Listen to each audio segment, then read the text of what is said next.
할렐루야. 예수 다시 사셨습니다. 부활의 소망 희망찬 울산. 할렐루야.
제가 40년 넘게 목회하고 되돌아보니까 감사한 게 우리 중문교회 다니다가 치매 환자가 거의 없어요.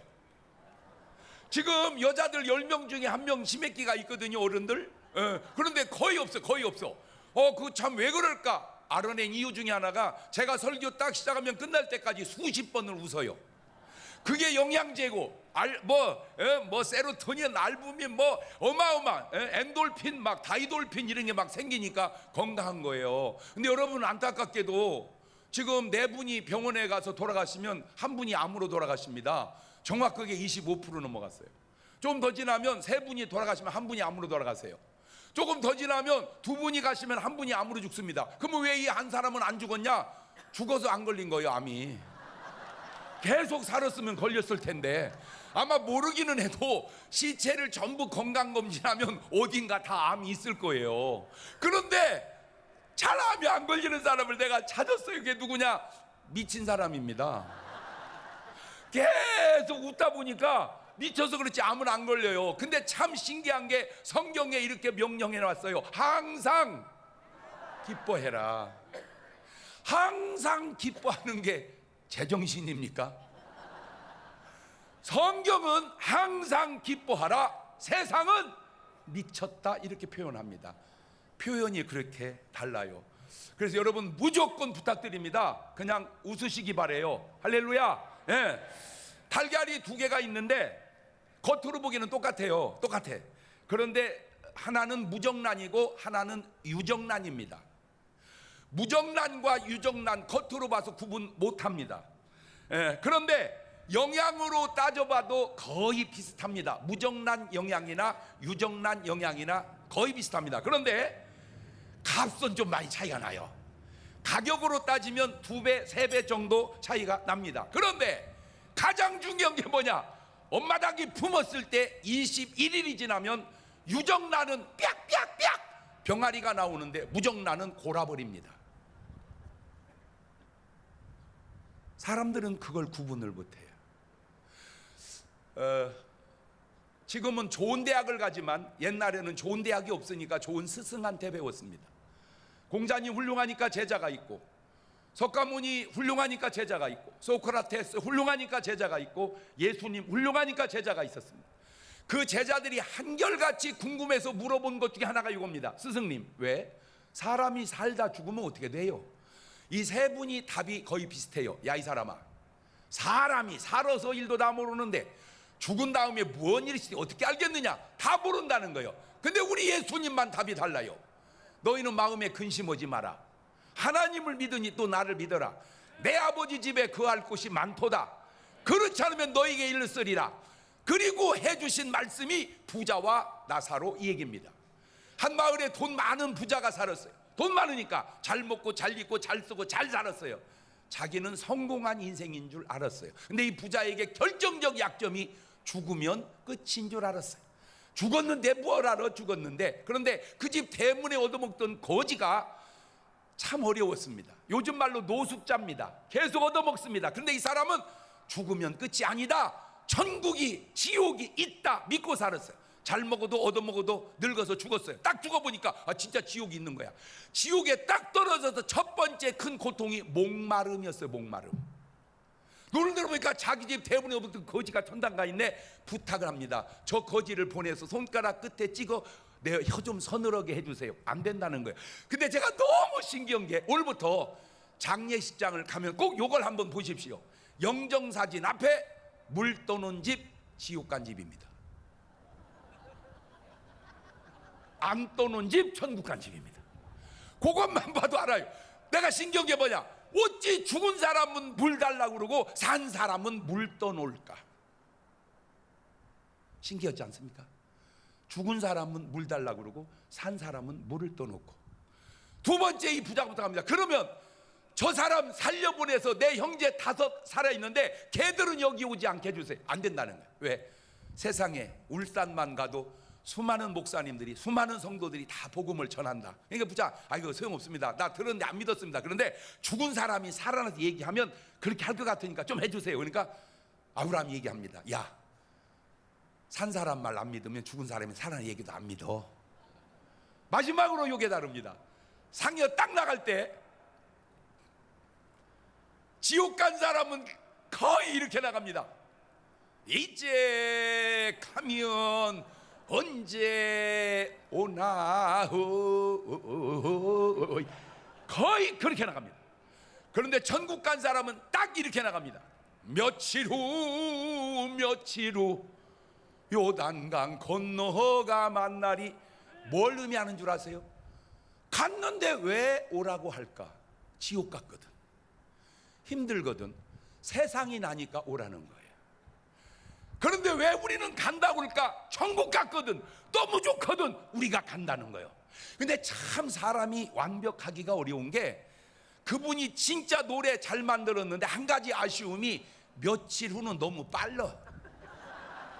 몇십 년 후 이렇게 써야 되는데 며칠 후 이러면 며칠 있다 가면 그걸 줄초상이라고 그러지. 네.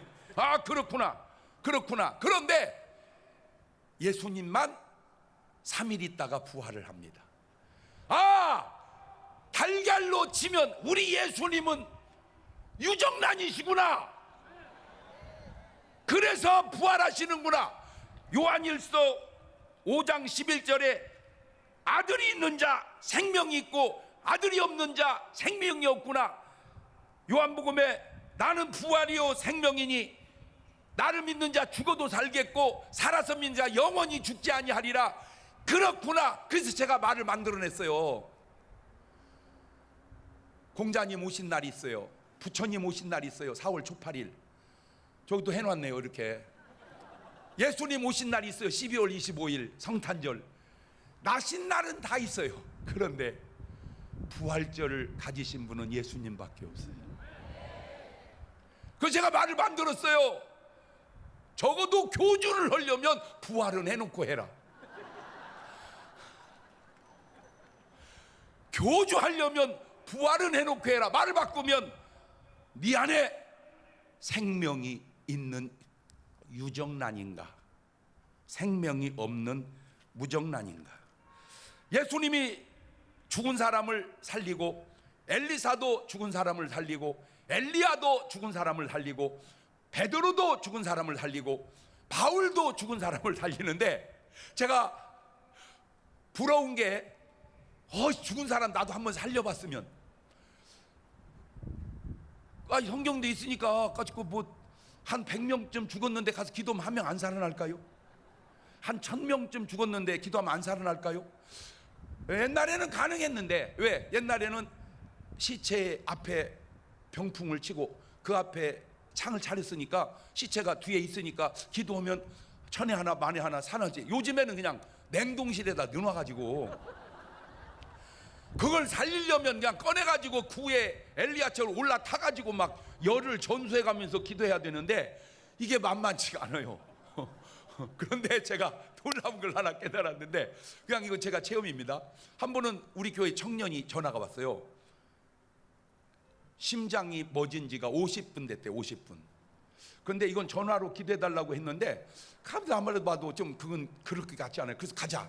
그래서 그 응급실로 갔어요. 갔더니 가족만 면회가 된다는, 그냥 가족이라고 생각하고 들어갔습니다. 보니까 이제 심정지가 왔으니까 거의 죽은 거잖아요. 그래서 막 기도를 해봤어요. 그래서 나는 몰랐는데 간호사가 오더니 슉슉슉슉 그러는 거예요. 그러니까 내 기도 소리가 너무 컸나 봐. 나는 모르고 막 간절히 기도를 하고, 그 다음에 이제 한번 얘기해봤어요. 내 말 들려? 의식이 없으니까 내 말 들리면 눈을 떴다 감아봐. 그때 눈을 딱 떴다 감는 거예요. 자, 이게 궁금한 거예요. 이거 진짜 떴다 감은 거냐, 그냥 아니 뭐 의식 없이 한 거냐. 또 물어봤어요. 진짜 내 말 들려? 또 떴다 감아. 3번을 떴다 감는 거예요. 3번을. 근데 딱 눈을 보니까, 야, 왜 썩은 동태눈 있죠? 왜? 이 눈이 동자가 완전히 생명이 없어. 동태눈 같아요. 그리고 이제 나와서 궁금해서 얘기했어요. 의사 선생님이 이제 죽었으니까 장례 준비하라고 그렇게 말을 하려고 했던 것 같아요. 그래서 제가 네, 진짜는 모르겠는데, 근데 한번 얘기해 보니까 눈을 3번을 떴다 감는데 어떻게 된 건지 제가 모르겠다. 그러니까 확인을 했는데요, 살아나 가지고요 오늘 또 예배 잘 드리고 있어요. 그러면 또 이야, 그 죽은 사람 장 목사가 기도해서 살렸대. 그저 말이 되는 소리를 해보세요. 죽은 사람을 기도해서 살린 게 아니라 살아날 때 내가 기도를 한 거요. 뭐 말을 좀 정확하게 해야 돼. 또 한 번은 이런 일이 있었어요. 우리 형제같이 지내는 목사인데 그 친구는 감리교회, 전 침례교고. 근데 엄마가 이제 산소호흡기를 꽂고 있다가 돌아가셔요. 이제 이걸 빼면 돌아가시니까 의사 선생님이 가족들 다 오라고 그래가지고 한번 보라고, 임종 지켜보라고 다 부른 거예요. 그래가지고 이제 전부 가족들이 와가지고 이제 인공호흡기 빼고 돌아가시는 모습 지켜보려고 하는 그 순간에 저하고 전화 연결이 된 거예요. 난 내용을 전혀 모르고, 형님 엄마가 지금 돌아가십니다. 그래? 전화 바꿔봐. 그랬더니 의식이 없어요. 전화 못 받으세요. 아니요, 의식이 없어도 말을 못하지 듣는 건 다 들어. 그러니까 전화기 귀에다 대. 그리고 막 아버지 막 기도를 막 세게 했어요. 그리고는 이제 껐는데 이제 산소호흡기를 딱 빼면 돌아가시는데 안 죽는 거요, 이분이. 그리고 의식이 돌아왔어요. 그래가지고 왔냐 어땠냐 해가지고 자식들이 이제 도로 다 갔어요. 안 돌아가시니까. 그리고 며칠 있다 돌아가셨는데 가족들이 다 모여가지고 그냥 자기들끼리 그랬대요. 절대 임종할 때 장 목사님하고 전화 연결시키지 마라. 왜냐면 그때 안 돌아가셔가지고 며칠 더 사는 바람에 병원비만 더 나오고 다시 왔다 갔다 2번 오느라고 더 힘들고 그랬다는 거예요.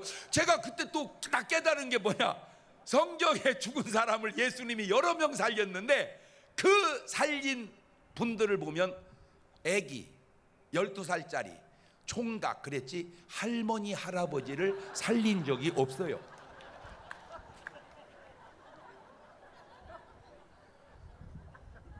아, 그렇구나.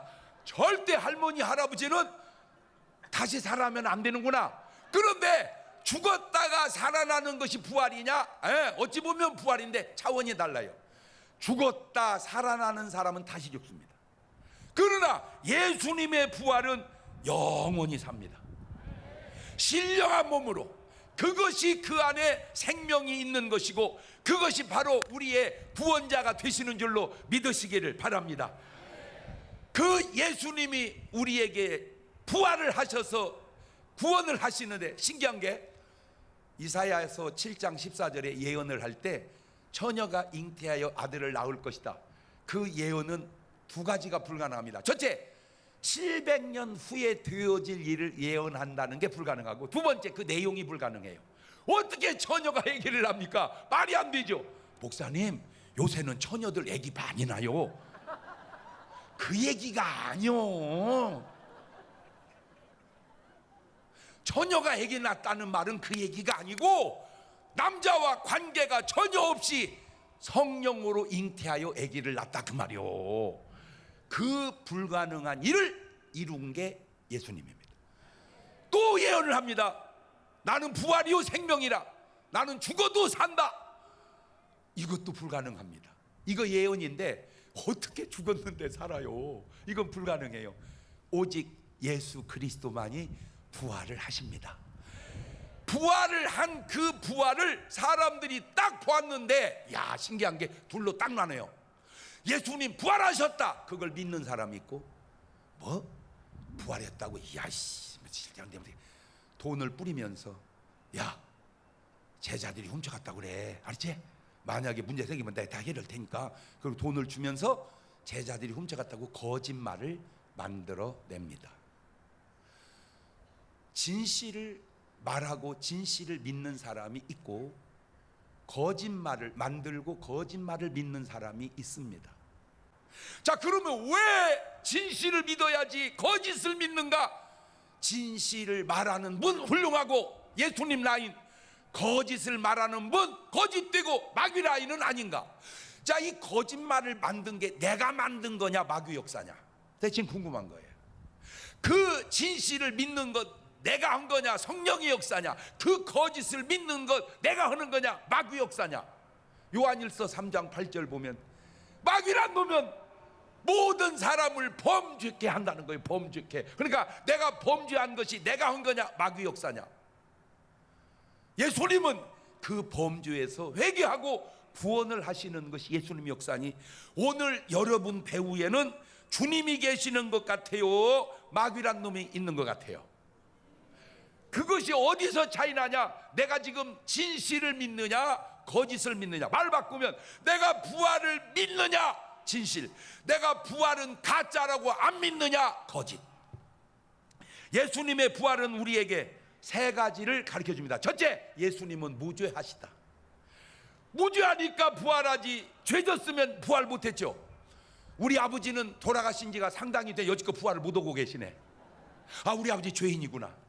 우리 할아버지도 돌아간 지 오래됐는데 여지껏 부활을 못해. 아, 우리 아버지 죄인이구나. 그럼 이걸 올려보세요. 공자님 부활 못 하셨어요. 죄인이구나. 이 얘기는 해야 될까 말해야 될까? 우리 석가모니도 부활을, 저 연등이 나신날 연등은 있는데 부활절 연등은 없는 것 같아서 그래. 왜 부활이 없는데 우리는 부활을 없는 분을 믿을까? 부활하신 분을 믿어야지. 그 얘기입니다. 그래야 그분이 무죄하다는 건데. 두 번째, 그러면 예수님은 왜 죽었냐? 내 죄 때문에 죽은 겁니다. 내 죄 해결하려고. 할렐루야. 근데 솔직히 예수님이 부활을 못 오시면 우리가 좀 궁금한 게, 어이, 자기 죄 때문에 죽은 거요? 내 죄 때문에 죽은 거요? 말은 내 죄 때문에 죽었다고 하는데 내 그거 궁금하네? 그럴 텐데 부활해버리니까 죄 없으시구나, 내 죄 때문에 죽었구나 증명이 된 거예요. 마지막으로 예수님의 부활이 뭘 증명하냐? 내가 의로워졌다, 이걸 증명하는 겁니다. 내가 의로워졌다. 시작. 네가 무슨 의인이냐? 아니야, 죄인이야. 그런데 용서받은 죄인이에요. 유정란 용서받은 죄인, 무정란 용서 못 받은 죄인. 그 차이예요. 너도 죄인이고 나도 죄인이지만 나는 용서받은 죄인, 너는 용서받지 못한 죄인. 사람이 왜 죽는 줄 아세요? 뭐 늙어서 죽는 줄 알아요? 아니요. 애는 그러면 왜 죽어? 사고 나서 그럼 사고 안 나면 왜 죽어? 아파서 그럼 안 아프면 왜 죽어? 그건 어떻게 죽었냐지? 왜 죽었냐? 왜 죽었냐는 죄 때문에 죽는 거야. 죄의 싹시 사망이거든. 그러니까 안 죽는 사람 없는 거 보니까 죄인이 아닌 사람이 없는 거야. 그런데 예수님은 우리 죄 때문에 죽었으니, 우리 죄를 해결했으니, 이제 여러분 예수님 믿음으로 죄인은 맞지만 의로운 죄인이 된 줄로 믿습니다. 용서받은 죄인. 할렐루야. 그래서 이 부활절이 우리에게 있어서 가장 중요한 거예요. 부활이 없으면요, 저 목사 안 해요. 어차피 죽으면 끝나는데 뭘 목사를 해요? 부활 때문에 예수님을 믿고 부활 때문에 내가 목사가 되고 부활 때문에 여기서 또 여러분이 이렇게 외치는 거요. 기독교가 된 건 뭐 때문에? 부활 때문에. 부활 때문에. 할렐루야. 그래요. 이 부활이 이렇게 중요하게, 우리 하나님께 감사의 박수 한번 해봅시다. 그런데 기왕에 나온 김에 죽음에서만 부활하지 말고 요새 나라 어려운데 어려운 나라 경제도 부활할 수 있기를 주의 이름으로 축원합니다. 나라 너무 크네. 여기는 우리 울산이 경제적으로 부활하시기를 주의 이름으로 축원합니다.